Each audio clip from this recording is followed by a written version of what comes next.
Le monde de la paysannerie au Moyen Âge. Il faut savoir que la paysannerie est un milieu très difficile, car les conditions de vie étaient très mauvaises. Protection contre le climat nulle, pas de soins de santé, nourriture peu abondante, d'où la faiblesse des personnes. Les paysans avaient plusieurs devoirs. En premier lieu, le cens. C'est le prix de la location de la terre.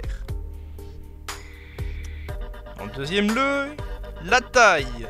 Impôt que tout le monde doit payer dès qu'on vit sur la terre du Seigneur. En 3, ton lieu.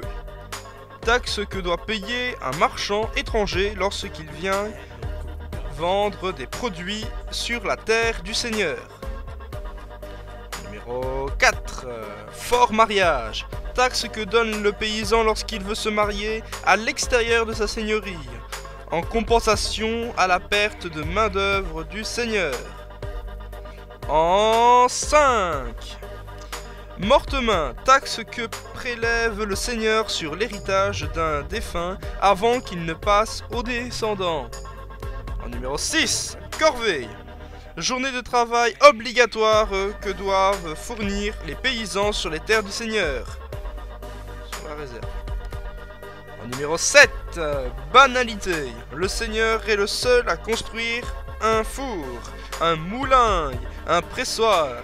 Donc les paysans sont obligés d'y passer pour cuire leur pain, moudre leur grain ou faire leur vin. La seigneurie en profite pour créer une taxe. En numéro 8, le gîte. Le seigneur peut évacuer une maison de ses paysans pour y loger une nuit.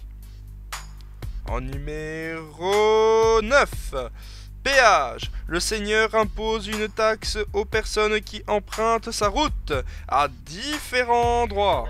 Exemple, pont. En numéro 10, le service. Le seigneur peut exiger que les paysans participent à la construction ou à l'entretien d'ouvrages défensifs. Exemple, les murailles, les douves. En conclusion, le budget d'un paysan est très serré, ce qui provoque beaucoup de tensions entre eux. Et vis-à-vis des nobles, la plupart sont pauvres, et lorsque le climat ne permet pas de bonnes récoltes, c'est la merde, c'est la misère.